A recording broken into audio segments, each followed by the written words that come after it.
je vais clôturer. Toko clôturer thème Oyo. Nalingi teto kende milai.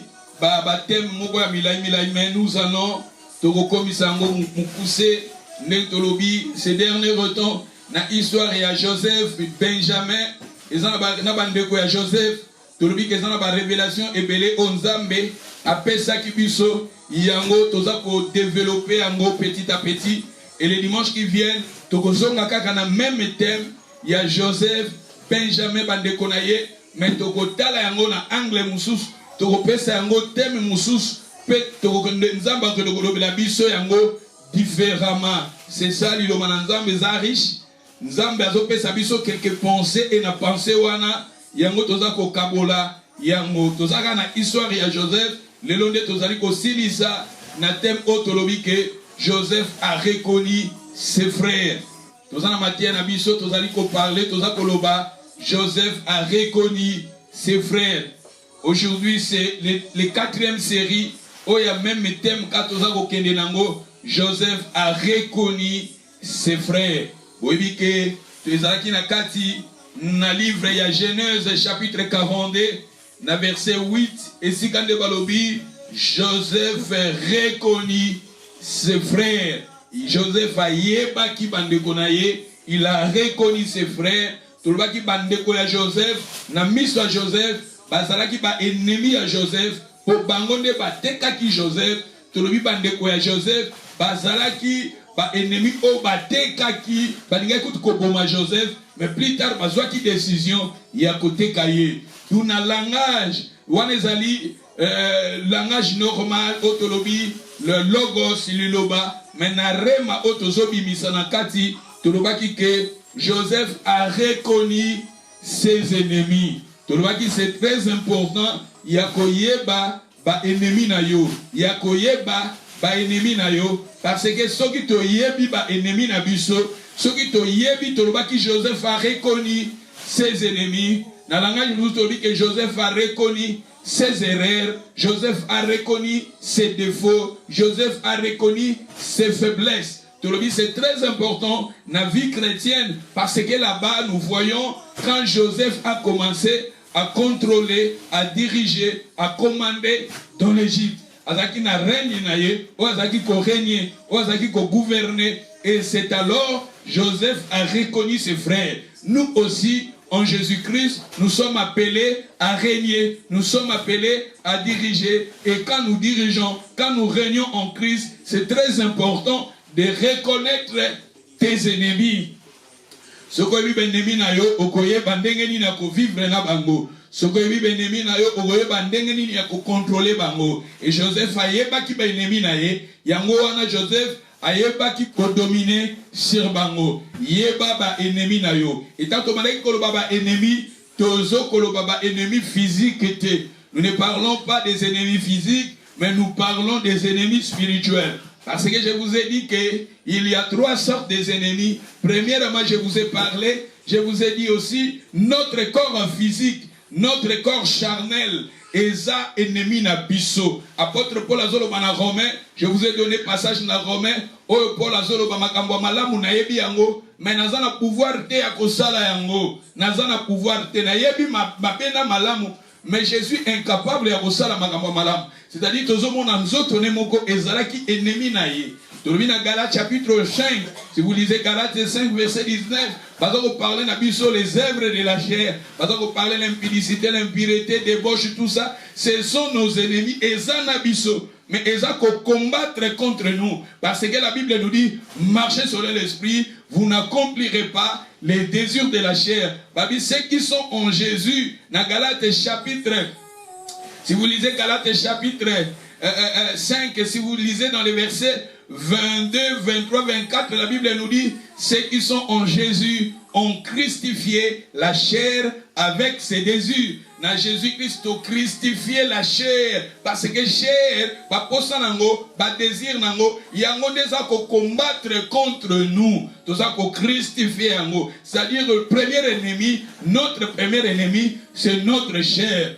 Notre chair physique. Quand on parle de notre chair physique, ce n'est pas le corps physique, ce sont Adam Oyazakati Nabiso.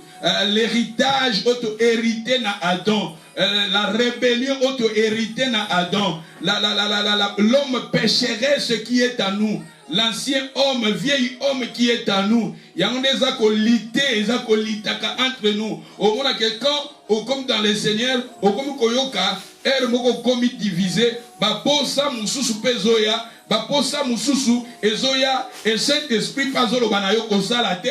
Esprit moko zolo banayo sala. C'est-à-dire to koma gana moment moko, cher pezoko agir, mais biso, il faut reconnaître nos ennemis, nos erreurs, nos faiblesses, nos manquements. C'est alors que tu diriger, tu contrôler. Il y a comme Joseph, quand il a reconnu ses frères, il a contrôlé, il a dominé sur ses frères. Mais tu le premier ennemi, tu le deuxième ennemi, tu le mokilio, tozo fanda, ce monde que nous vivions, Ezali, deuxième ennemi nabiso. Le monde que nous vivions, c'est un ennemi nabiso. La Bible nous dit dans les livres, dans 1 Jean chapitre 2, verset 17, 15 à 17, Babi n'aimait pas le monde, ni les choses qui sont dans le monde. Si quelqu'un aime le monde, l'amour du Père n'est point en lui. Babi, tout ce qui est dans le monde, la convoitise des yeux, l'orgueil de la vie, l'orgueil de tout ça, convoitise de la chair, de yeux, tout ça, ne vient pas du Père, mais vient du monde. Le monde passe avec sa convoitise, mais c'est lui qui fait la volonté de Dieu demeure éternellement. Nous voyons le monde à cause du monde. À cause du monde.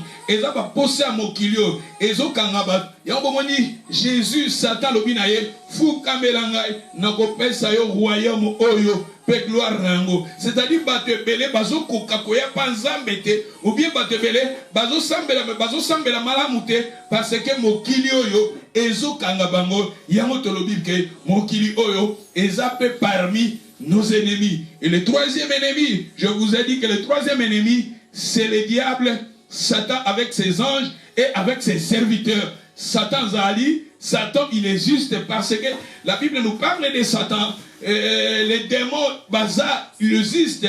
Et la Bible nous parle des démons aussi.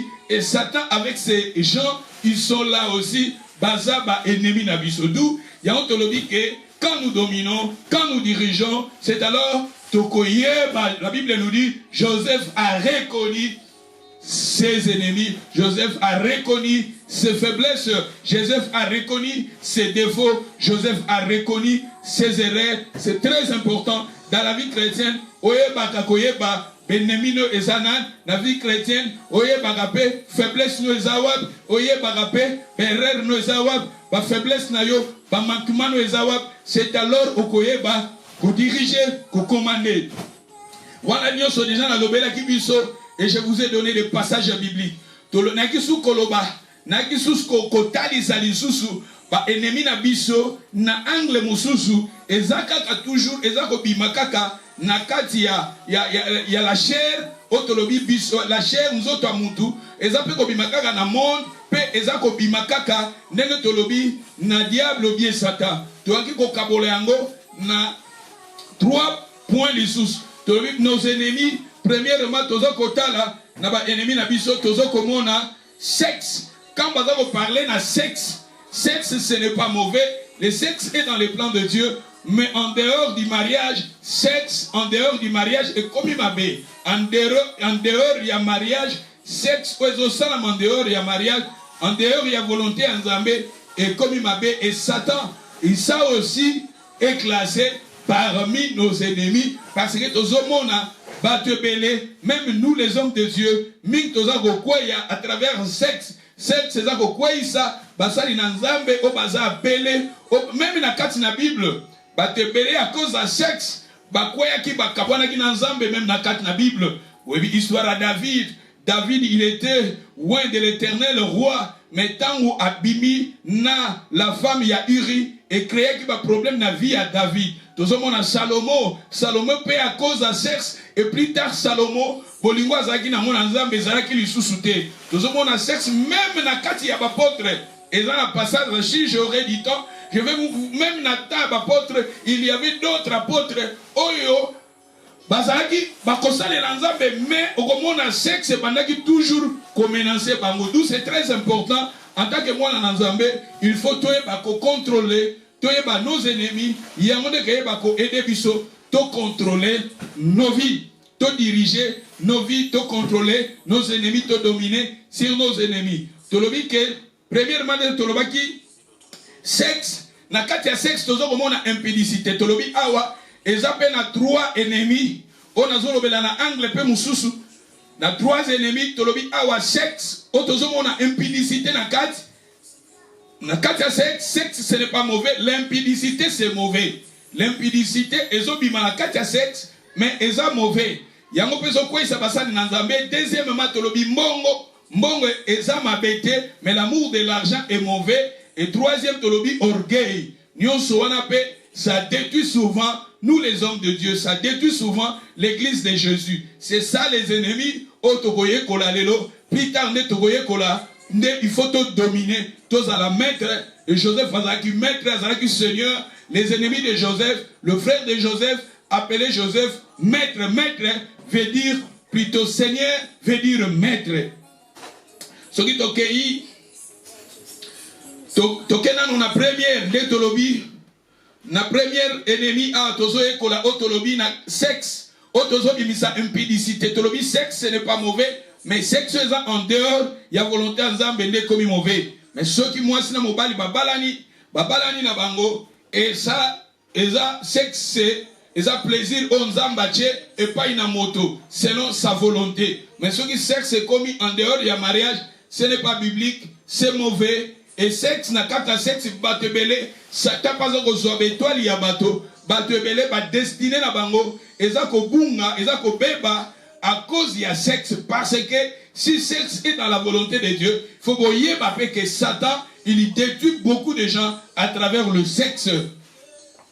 Ce qui est ok dans 1 Corinthiens chapitre 6 verset 18. Ce qui vous a beaucoup amen. Si vous êtes là, vous avez maté à beaucoup amen. Beaucoup de passage biblique. Dans le Bible, maman, si vous avez quelque part, les autres prier dans air normal. Ces dernières temps, on a dit message total à air. Tu prier à 17h ou bien à 18h. Total à air parce que n'a coquille ko changer peu moins air pour programme n'a pas moins difficile. Mais pour le moment, total à mingi air na prière à Jésus. Si tu tiens 17h, tu prier à 17h. Tu tiens 18h, tu prier à 18h. Pour permettre et aider Ngaïpé. Ce qui est dans 1 Corinthiens chapitre 6, 18, Balobi, fouillez l'impudicité. Fouillez l'impudicité. Balobi, fouillez l'impudicité. Dans français courant, Balobi, fouillez l'immoralité. Dans français courant, Babengi l'immoralité. Dans Darbi, Balobi, fouillez la fornication. Dans français plutôt, dans Darbi, Balobi, fornication, d'où l'impudicité. Balobi, quelque autre péché que l'homme commet ce péché est en dehors du corps. Mais celui qui se livre à l'impudicité prêche contre son propre corps. C'est lui qui se livre à l'impudicité. Il détruit son propre corps. Tu vois, l'impudicité est classée parmi nos ennemis. Et ça qu'on détruit Yomoko. Quand nous commettons l'impudicité, quand nous commettons l'immoralité, quand nous commettons, la Bible nous dit, fornication, nous détruisons nos vies. Nous détruisons nos vies. Non pas de résister, mais de fuir l'impudicité. Là où tu vois que tu vas tomber, là où tu vois tu es piégé par l'impudicité, c'est très important à un enfant de Dieu de fuir parce que l'impudicité détruit l'homme. Vous savez, totalement l'histoire de Joseph. Joseph n'a pas Potiphar. Joseph, ce qui Joseph a quoi qui n'a impudicité. Parce que, vous voyez, l'impudicité et l'adultère. Moi, si il y a Potiphar, il y a l'impudicité, il y a l'adultère. Parce qu'elle était une femme mariée. La personne qui est mariée, quand Azo bimandeur, il y a mariage, Azo ça l'adultère. Mais la personne où il y a baladé, Azo ça l'impudicité. Histoire à Joseph. Joseph n'a moi si à Potiphar. Joseph allait comme ça l'impudicité, mais la femme de Potiphar, il allait comme ça l'adultère. C'est pareil dans l'histoire de David. David Azaki roi, David lui, David Azaki n'a pas si belé. Mais David est acte, il y a que le reçoit. Moi aussi, il y a serviteur n'a épée à combien de niveau à Kobomaye, il y a un comment qui m'a bé. Tout aux autres, l'impudicité, l'adultère, ça détruit la vie de gens. Et les autres, baby, ça va via Batebele, ma carrière n'a pas. Et nous, les hommes de Dieu, Batebele, Bassanazam, carrière n'a pas besoin de mingi à cause d'impudicité. Et Satan nous combat. Et ça parmi les outils. Et ça, les outils, oh Satan, abundisaka, église Nazam, abundisaka, Moussala Nazam. Abundisaka bana na nzambe yango komona mingi na kati l'église ceux qui vivent de prières les amalamu te Satan atindaka ba serviteur na ye po ba ko boaka impudicité. Nous tant que nous na Congo un jour to côté retraite nous prions beaucoup et tant que nous prions na kati ya mabondeli tozo prier tozaki na retraite na kati église zoka mama moko ayaki soit kokota mabondeli na biso mais azalaki un envoyé du diable batindaki ye. Maman n'a ye prière ezaki makasi prière makasi et prophétie bali ko bimake moko na kati na bino awa azobundisa bino azobundisa to prier ba bazaki na prophétie bake basimbi maman na bakotisi na kati et batuni maman bike naza sorcière batindi nga na quartier o na ko combattre bino mais na ko combattre bino na kendaki na sima na toilette na sali bekatation nga na kwa impudicité. Abi na boki molimo na impudicité mutu nyoso akoyako na toilette c'est normal mutu nyoso akotaka na toilette tant ozokota na toilette et au mingi soki vie de prière za makasité bato bazoko kanga esprit impudicité mama wana biso ye moko physiquement témoigner que oui batindi ye aya ko bwaka molimo na impudicité l'église d'où makambo tozoloba eza makambo esistaka. Yango fumwana na nzambe ezala ba posa mususu ke komi makasi il faut ko briser yango et ba posa o e komi ko bima dehors il y a mariage wana ne komi mabe parce que tolobi que Satan il combat nous les hommes de Dieu par l'impudicité, il combat nous les hommes de Dieu par l'adultère, il combat nous les hommes de Dieu par l'immoralité, il combat l'église de Jésus. Ce n'est pas seulement le pasteur au sein de l'église, il y a même un orchestre, un protocole, une église au monde, une église, vie de prière des hommes au monde, misala oyo, ne dominera parce que, et ça parmi ma outil, au satabwa kaka, l'église pour affaiblir l'église. Nous, c'est très important, à nous l'église, toye baba ennemi na biso, yé baba ennemi no, parce que si on y a ennemi na yo, okoye bako dominer sur bango, okoye bako contrôler, sur bango parce que balobi awa l'impudicité, l'immoralité, babegiango awa fornication et ça parmi ba péché, oyo tu détruis ton propre corps, tu détruis ta destinée, aux autres détruire ta destinée. Yanga za batuso depo bimaki na mwasi wana, o santaka sunzoto malamute, depo bimaka na mobali wana, o santaka lisusu nzoto malamute, bayiba yo likabona yo, bayiba yo destinée na yo, batebele, bakoma na ba problème na ba faire à cause il y a adultère, impudicité. Na quatre impudicité, mutumususo kaza envoyé par diable, ayeka bobimi na yo, et sili, tant bobimi semence na yo wana, azu yango, et na semence na yo kaka na impudicité yo sali, na monde spirituel, et quand ici ba problème, na kati na vie na yo. D'où c'est très important, na mwana na nzambe, il faut toyeba, quand nous connaissons nos ennemis, c'est alors nous allons dominer, comme Joseph a dominé sur ses frères. Ce qui est dans 1 Corinthiens chapitre 7, nous lisions 1 Corinthiens chapitre 7, nous commençons dans le premier verset. Pour ce qui concerne les choses donc vous m'avez écrit, je pense qu'il est bon pour l'homme de ne point toucher de femme.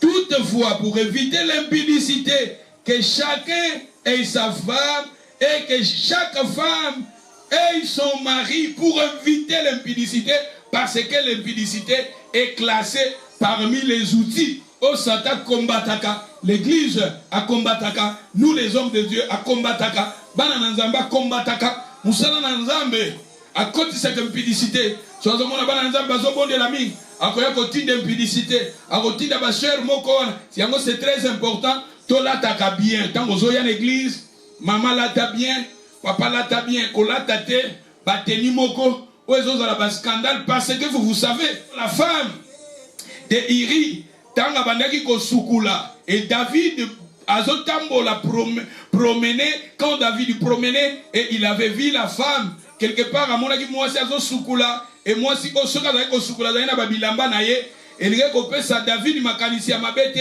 mais tant David la femme azalaki dépouillé azalaki na bilamba te c'est alors pensée négative et côté là qui David nous quelque part nous les enfants de Dieu maman papa quand nous venons dans la présence de Dieu tolata Bible tolata na ndenge moko ya malade pour ba faible pe baza ba musu baza lokola David tangu yo olati na ndenge moko ya mabe loba yo lati no bien yazo zwa ba penser ya mabe ça ezo dépendre na ye foyer baba yini na ye pe ba ko dominer na faiblesse na ye mais ezala batu mususu à cause de la teli na yo et la teli na yo yo yango de tindi akoma na makanisi ya mabe d'où c'est très important de contrôler kolata na biso parce que na kolata pe sogeza mabe ba faible peu bazali to moni awa Bible dit pour éviter l'impudicité babi ezama balobi il est bon pour l'homme de ne pas toucher une femme ko toucher wana ezaka dans la relation sexuelle aussi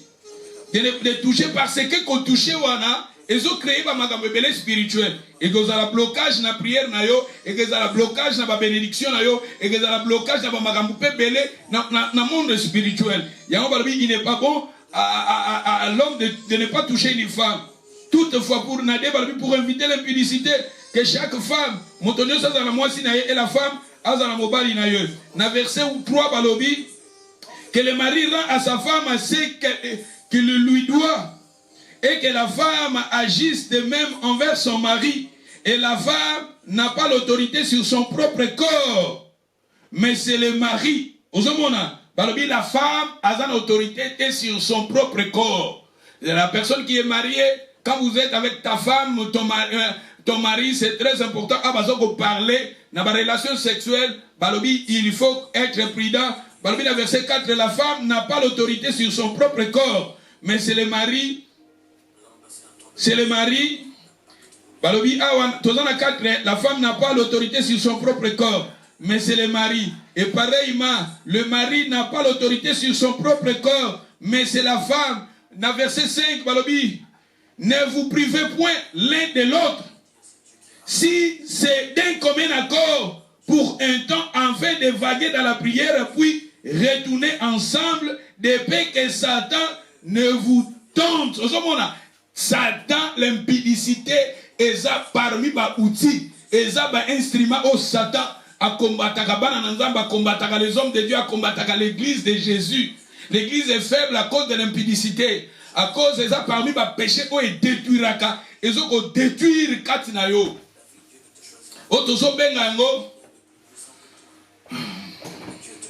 Les cinquième colonne est à la cinquième colonne est à terme oyo ba utiliser kango na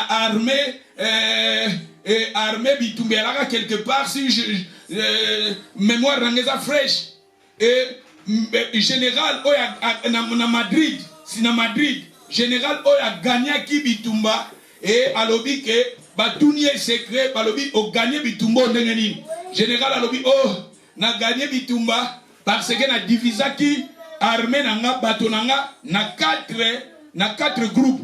Premièrement lobi groupe musu ezaki na nord, musu ezaki na sud, musu ezaki na ouest, musu ezaki tous les quatre coins, mais alobi oh ezalaki très important. Alobi cinquième colonne babi alobi cinquième colonne ezalaki na kati ya Madrid. Na kati ya Madrid, cinquième colonne ezalaka na batuna ba ennemi. Cinquième colonne est fanda kanaba ennemi. Cinquième colonne tokolo ba ezalaka lokola sorcellerie. Parce que la sorcellerie, souvent, elle est kofanda na kati ya bana nanzam. La sorcellerie, elle est kofanda na kati église. Sorcellerie, ezana biso d'église, mais ils ont combattre biso. Vous croyez que elle est là, il est là pour nous soutenir? Non. Azana pour nous détruire biso. Azana kati na biso. Babenga bango cinquième colonne.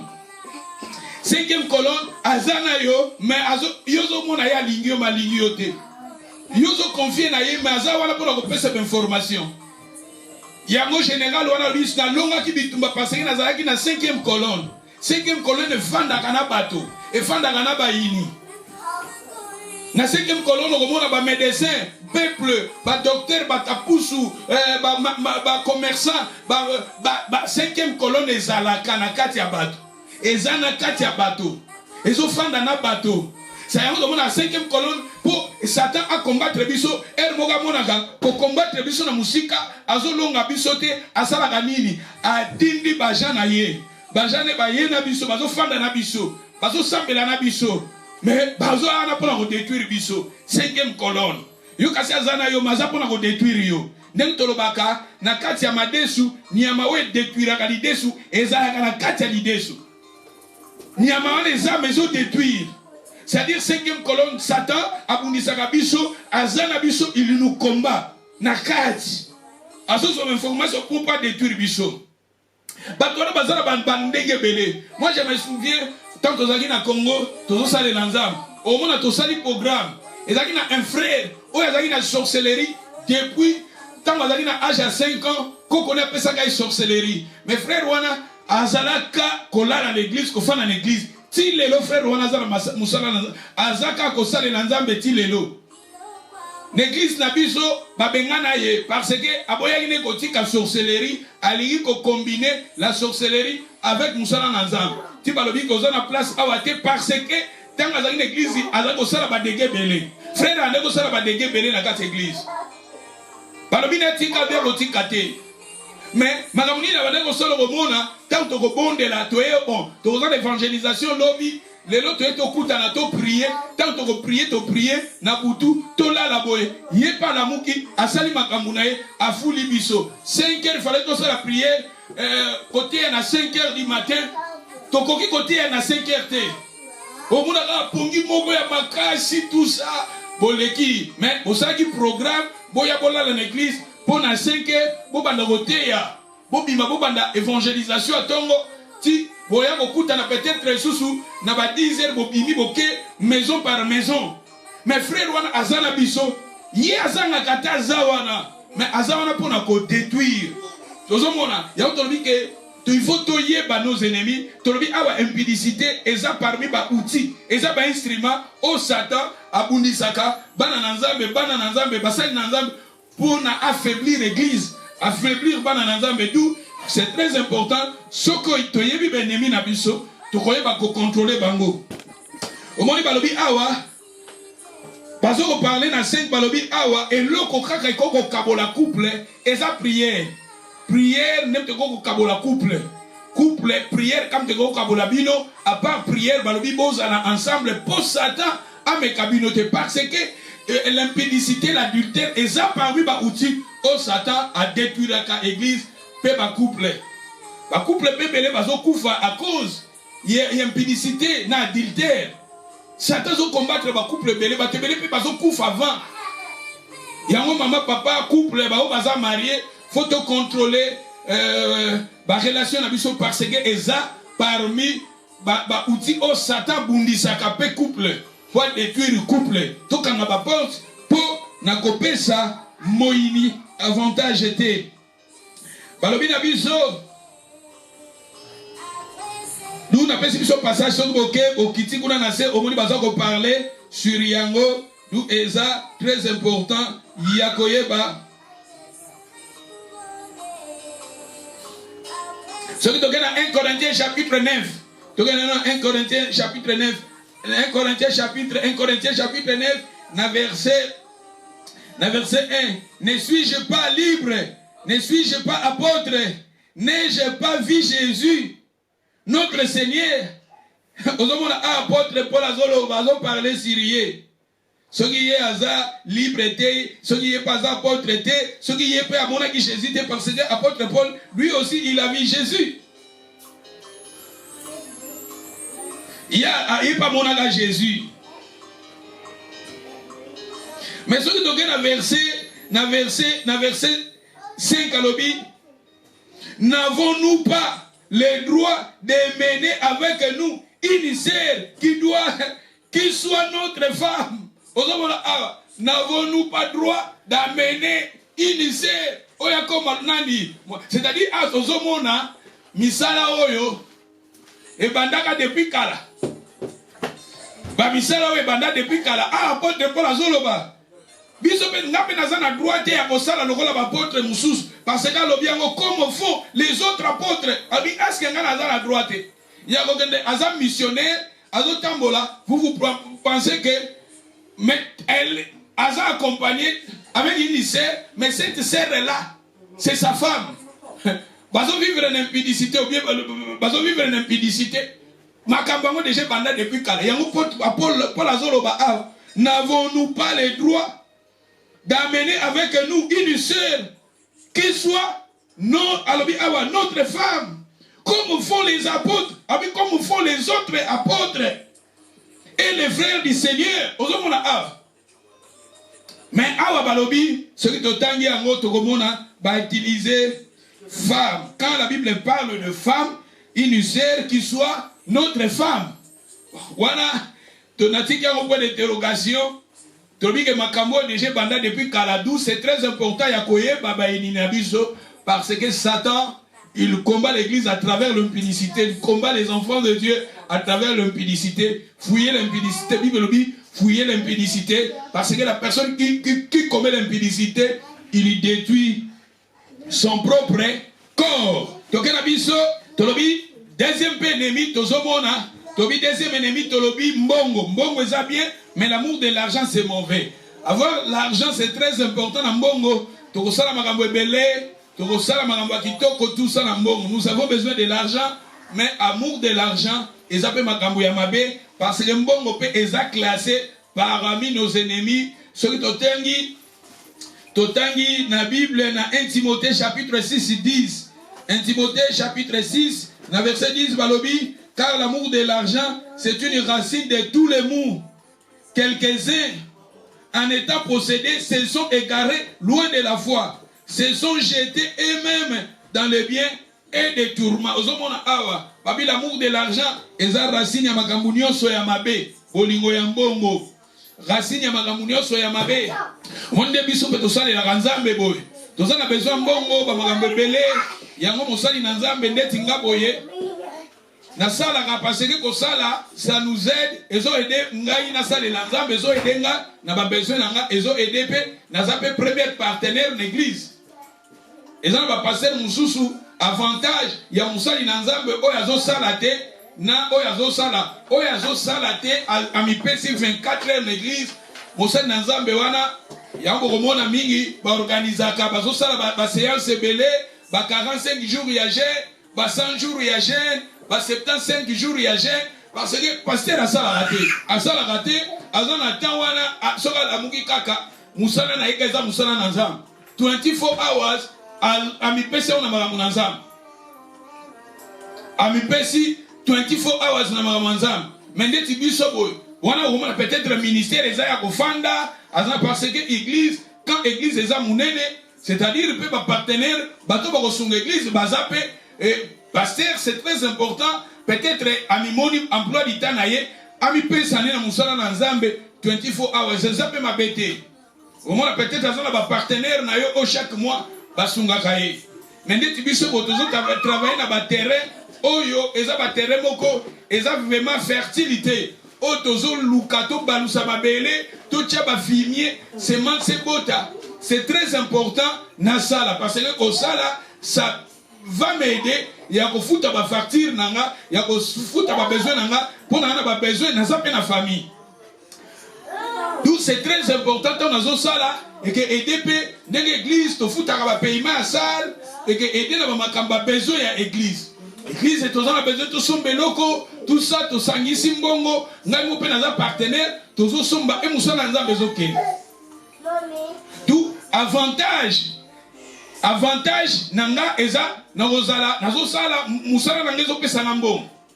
Mais pas désavantage kozala na moment où il fallait na prière ngana na musala. Na moment où il fallait ngana tanga Bible ngana na musala. Na moment où il fallait peut-être na kota 40 jours ya jeûne ngana na musala. Des avantages nango yango wana. des avantages na oyo asala raté eza abano za na problème en bon mais ce que ba partenaire na yo bazo sungaye ça va aider.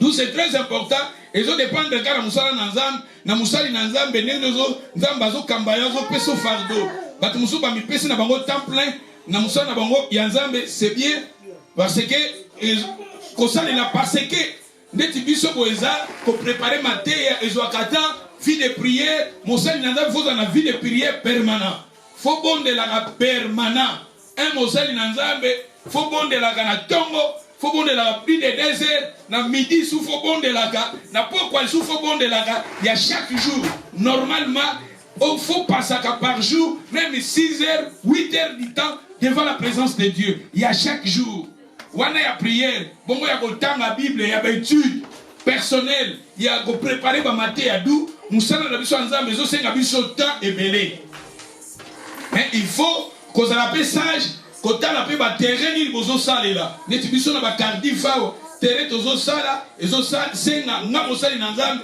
na sala parce que ko sala ça va m'aider ya ko futa ba fartir ba makambo ebele el mususu ba désavantage ezali el mo boza fatigué mais faut préparer matéa oza fatigué faut sambela oza fatigué parce que vous travailler physiquement na musala professionnel pe oya na makambo nzambe spirituel d'où ndeti pe biso bona ba classe lisusu d'où ezali vraiment il faut za la mutumoko discipliné mais ndeto zolo ba awa l'amour de l'argent eza racine ya makambo ebele ya mabe balobi car l'amour de l'argent c'est une racine de tous les maux. Balobi quelques-uns étant possédés de quoi? De l'amour de l'argent. Ce sont balobi awa, ce sont égarés loin de la foi.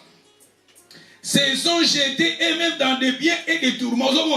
Batebele balinga ki posa wana balobi balongwe na nzela. Ya mona ba bassin na nzambe komi même bolingwa mbongo ke koma na makambo ebele. Lukute ke koma ebele ba makambo ebele ke koma ya mabe po mutana na besoin azwa mbongo. D'où l'amour de l'argent to bengi yango ezape parmi ba ennemis na biso.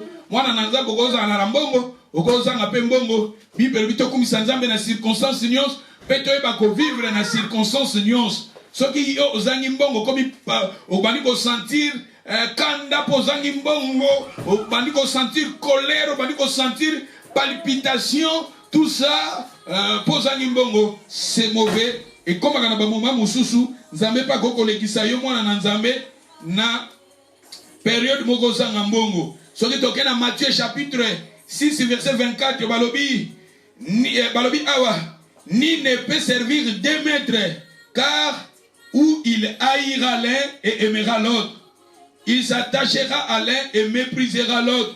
Vous ne pouvez servir le Dieu et Mamo. Mamo eza Dieu ya mbongo. Mamo eza mbongo. Eza nzambe ya mbongo. Toko salela nzambe te, peto salela Dieu ya mbongo te. C'est-à-dire bolingo ya mbongo et komi ya mabe. Tu aimeras le Seigneur, aimer le Seigneur ton Dieu, ne pas aimer l'argent. Nous avons besoin de l'argent. Bon, il faut y avoir un service, il faut te bon de la gâteau, confesser. Et souvent, je vous dis, quand tu bon de l'ito, ça, il va prier à biso, et ça, il faut déclarer que mbongo yaka na service nanga, mbongo yaka na service nanga, mbongo yaka na service nanga. Yoko zala esclave en mbongo te, mais mbongo de ya na service na yo. Et ça, très important, toyeba nos ennemis. Tolobi ke bolingo ya mbongo esokeleki mingi ekomi nos ennemis. Soki tokei tolobi troisième ennemi na biso tolobi orgueil pe ezamabe. Proverbe chapitre 3 verset 34. Proverbe 3 verset 34. Proverbe chapitre 3 verset 34 balobi il s'est manqué de mon cœur mais il fait grâce aux humbles. Balobi awanzambe il fait grâce aux humbles. 1 Pierre chapitre 5 verset 5. 1 Pierre 5 5 balobi na phrase asuka balobi de même vous qui êtes jeunes soyez soumis aux anciens balobi awa et tous dans vos rapports mutuels revêtez-vous de l'humilité car à Dieu il résiste aux orgueilleux mais il fait grâce aux humbles. Dieu il fait grâce aux humbles balobi yango de totangi na 1 Pierre chapitre 5 verset 5. Ce pour na Proverbe chapitre 16, 18, va répéter, il résiste aux orgueilleux. L'arrogance précède la ruine. L'arrogance précède la ruine, mais l'orgueil précède la chute. L'orgueil précède la chute. Nzambe alingaka ba serviteur na ye, Nzambe alingaka briser biso. Brisement, pas Nzambe Nzamba brisaka. Nzambe soka bengi biso ko briser yo. Nanzela na parcours na yo, il va te briser. Nzambe alingaka tozala orgueillete, alingi ba serviteur orgueillete. Il y a encore dit que l'orgueil est parmi nos ennemis. Parce que Dieu, il résiste aux orgueilleux. Au moment où on a fouillé l'impudicité, Dieu, il résiste aux orgueilleux. Parce que l'orgueil est parmi mes péchés à minene, oyo et bandaka. Le premier péché na humanité, c'est l'orgueil. Zamba benganaka Satan à cause de l'orgueil. Bible zolo bayango. Bible dit Satan azaki babengana ki na likolo à cause de l'orgueil. Mutu na jardin d'Éden a péché qui peut ngeka comme alikola nzambe orgueil. Jésus aye ici orgueil faut toquer bana orgueil eza parmi ba outil awa Satan zo bundisa notre bi ba outil ba instrument au Satan zo bundisa biso tomoni kuna sexe tomoni kuna mbongo tomoni orgueil. D'où il faut to yeba yango yeba ba ennemi na yo. Yeba ba faiblesse na yo, yeba ba ko dominer comme Joseph. Tobi faut dominer comme Joseph a dominé. Ce qui tozongi na histoire de Joseph, toke na Genèse 42, Genèse 42 verset 33. Toke na Genèse 42 verset 33. Nazongi les rapides pour terminer mes enseignements. Tobi Genèse 42 verset 33 balobi, l'homme qui est le seigneur du pays. Joseph, il était le seigneur du pays. Nous a dit, voici comment je saurai si vous êtes sincères. Laissez auprès de moi l'un de vos frères. Prenez de quoi nourrir vos familles. Partons aux hommes l'homme qui est le seigneur du pays. Joseph, il était le seigneur. Les frères de Joseph appelaient Joseph le seigneur.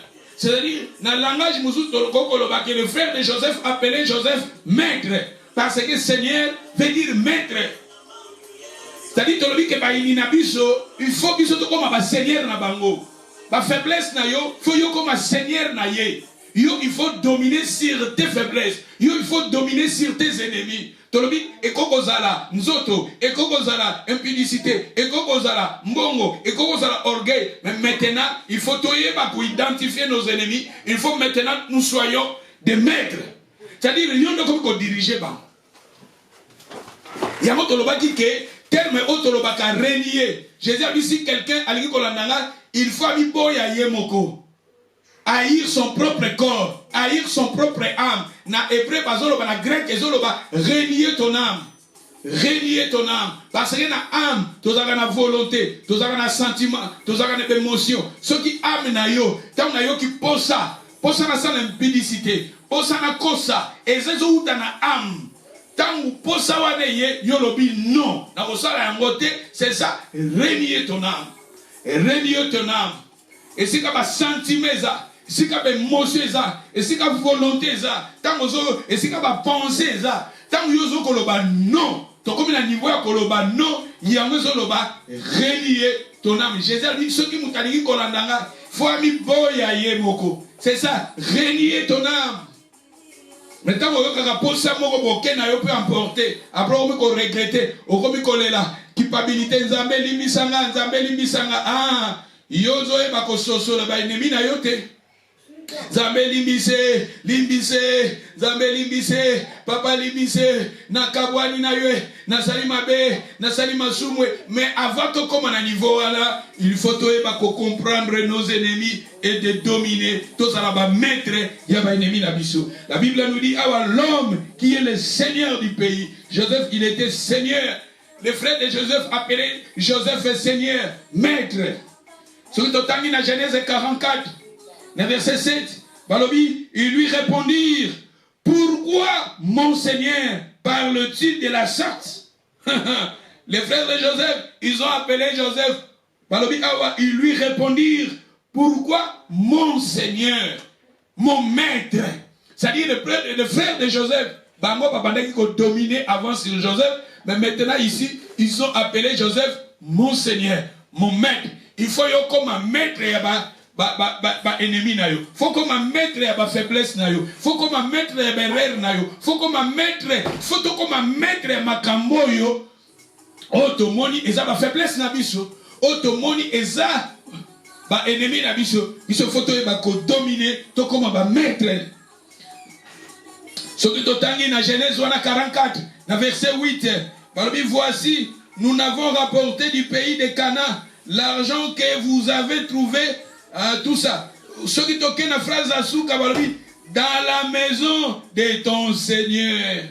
Seigneur Joseph, les frères de Joseph, à Joseph, Seigneur. Ce qui est dans le verset 9, c'est lui, c'est lui de tes serviteurs, sur qui se trouvera la coupe mère, et que nous soyons nous-mêmes esclaves de mon Seigneur. Les frères de Joseph, parmi que nous soyons esclaves de nos seigneurs. Esclaves, il faut pas esclaves. Impudicité, on contrôle Syria. Parce que si on contrôle, c'est ça. L'amour de l'argent, c'est ça. L'orgueil,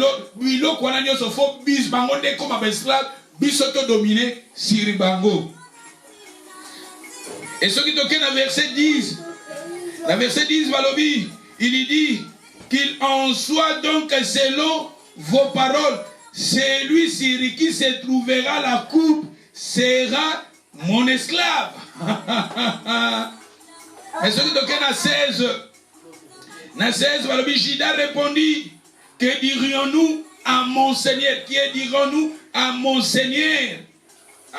Histoire au moins que nous moulaye, histoire il y a Joseph n'a pas de gonaï. Histoire à Joseph n'a pas de gonaï, mais totangi awa, nenge awa, bazo benga Joseph Seigneur. Ce qui toque dans phrase à Souka. Voici l'esclave de mon Seigneur, mon Seigneur. Bazo benga Joseph mon Seigneur. Ce qui toque dans verset 18, Kakana 44, dans verset 18. Alors Judas s'approcha de Joseph. Il lui dit, de grâce, mon Seigneur, de grâce, mon Seigneur. Il appelait Joseph, mon Seigneur. Judas qui était le grand frère de Joseph. Les ennemis de Joseph. Regardez ici les ennemis. Ils ont commencé maintenant à appeler Joseph, de grâce, Salangangolu, mon Seigneur. Alors Judas s'approcha de Joseph et dit, de grâce, mon Seigneur. Que ton serviteur puisse te faire entendre une parole à mon Seigneur. Et il appelait Joseph mon Seigneur. Il faut dominer. Sire, dans verset 19, mon Seigneur a interrogé ses serviteurs en disant, avez-vous un peu mon Seigneur? Pas à Joseph mon Seigneur. Dans verset 22, nous avons répondu à mon Seigneur. Nous avons répondu à nos seigneurs. Dans verset 24. Lorsque nous sommes remontés auprès de ton serviteur, mon Père, nous lui avons rapporté les paroles de mon Seigneur. Tu vois, les frères de Joseph, ils ont appelé Joseph Seigneur, c'est-à-dire maître. Il faut que nous, l'Église, il faut que nous, les serviteurs, il faut que nous, les servants, il faut que nous, le peuple de Dieu, les enfants de Dieu, que nous devenions des maîtres, nous devenions des seigneurs, c'est-à-dire des maîtres, naba ennemis nabiso. Nous dominons sur nos ennemis. Nous dominons, tout comme un maître. Tout comme un esclave. Yonde. Impudicité ne yo comme ko dominer Syriango. Mensonge ne to comme ko dominer Syriango. Ba désir de la chair. Ne tolobaki tolobaki eza ba découragement, ba paresse, ba parole négative. Tout ça babilo konanyo so biso faut to dominer Syriango. Et toloba dit que Joseph, il a aimé Benjamin. Voilà la lobela qui a dimanche passé. Toloba dit na Genèse 45. Dans Genèse 45, dans verset 14, 45 verset 14, il se jeta au cou de Benjamin son frère et plaira, Benjamin plaira sur son cou. Tu vois ici, Joseph plaira, Joseph aimait Benjamin. Je vous ai parlé dans Genèse 44 verset 20. Et si il reste seul et son père l'aime. Tu vas dire que Benjamin, papa lingaka mingi. Et ça, c'est une caractéristique dans la Bible, au papa lingaka mingi. Et ça, c'est une chose, c'est un ennemi, magamusu c'est un ennemi, mais magamusu nzamba lingaka mingi. Il y a un des choses Benjamin. Dans la Benjamin, dans la Philippiens, chapitre, Benjamin, des photos comme Benjamin. Tu vois, baba inini na biso, bango des photos dominées sur bango, tous la seigneur na bango, tous la maître na bango. Tout dominer sur nos ennemis, tout dominer sur nos erreurs, tout dominer sur nos faiblesses. Mais il faut maintenant tout linga Benjamin. Benjamin tolobi awa nakatia. Benjamin Joseph, il a aimé Benjamin. Papa pas linga Benjamin. Biso il faut tout linga Benjamin. Benjamin siko tolobi zanini. Na Philippiens 4:8 balobi. Au reste frères, tout ce qui est vrai, tout ce qui est honorable, tout ce qui est juste, tout ce qui est pire, tout ce qui est aimable, tout ce qui mérite l'approbation, ce qui est vertueux et digne de louange, soit le sujet de vos pensées. Tu vois, babi vrai, honorable. Tandis que Benjamin, comme Benjamin, il honoré. Ah, honorable. Benjamin, il honoré. Il dit gloire, il dit honneur, il dit le fils de ma droite, il dit la force, il dit puissance, autorité. Mais tandis que ce qui est vrai, ce qui est honorable, ce qui est juste, ce qui est pire, ce qui est aimable, ce qui mérite l'approbation, ce qui est vertueux, grec vertueux, ce qui est l'excellence. Soit les sujets de vos pensées.